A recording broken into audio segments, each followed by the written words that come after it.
No, we fixed our problem long time ago. Because we thought about it. That's why I keep on drawing you back to the lessons of the past. We decided that every 5 years, we are going to judge those who are governing over us. And it doesn't matter what they say. We will judge them as a collective. We did not leave it to plebiscites or to certain groups or institutions within the state.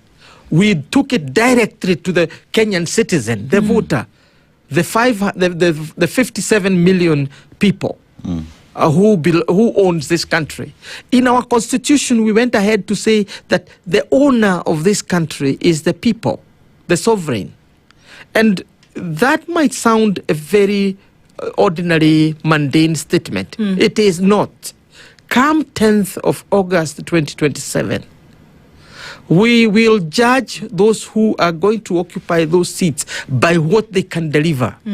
But in the meantime, we don't. The fact that we went to vote does not mean that we go to bed, right? The cost of democracy, we are told, is consistent, vigilance.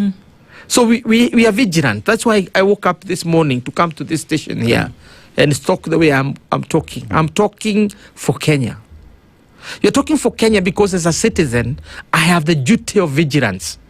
And what does that mean? If we know things are not going right, we have many other tools we can use. I can see people are going to say that we are going back to the streets.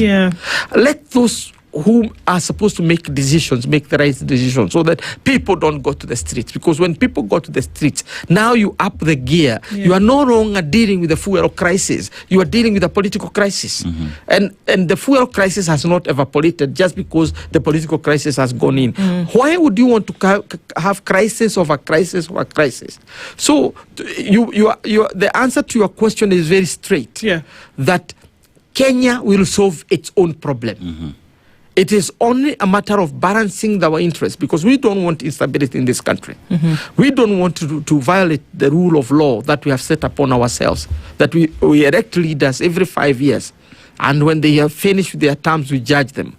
Those who have done well, we keep them. Those who have not done well, we change them. We change them. So I think this is where I started, and I would harken back to the same. To say that the 2027 election is about the economy, and more increasingly it will be about how we deal with the fuel crisis, because the current fuel crisis is going to shape the prospects of our economy come this year and next year. If we mishandle this fuel crisis the way we are already doing it, let's not talk about what we have done. Oh, we have achieved this, oh, these kilometers of roads, all these, lines of, whatever, these cables, this, that, the economic indicators, people come to shout, to say how prosperous, how successful they have been. You cannot be successful when people are paying the kind of fuel cost that we are paying. When, in essence, it is possible. If Ethiopians are doing it, if Tanzanians are doing it, if Rwandese are doing it, if Burundians, poor as they are doing it, right? Even South Sudan, which is on its belly, is doing better than us in terms of supply. And most of these, including Ethiopia, are all landlocked economies. They are paying levies at the toll. The Ethiopians are complaining about the port of Djibouti, which is not in their country, where the 90% of their goods pass. Now, for us, God gifted us with a coastline. God gifted us with the proximity to the source of oil. Between here and Iran is 3,700 kilometers. Look at South Africa, which is double that distance. And fuel has to reach them, and it has to be costed. And even in South African fuel is cheaper than ours. Are you getting it?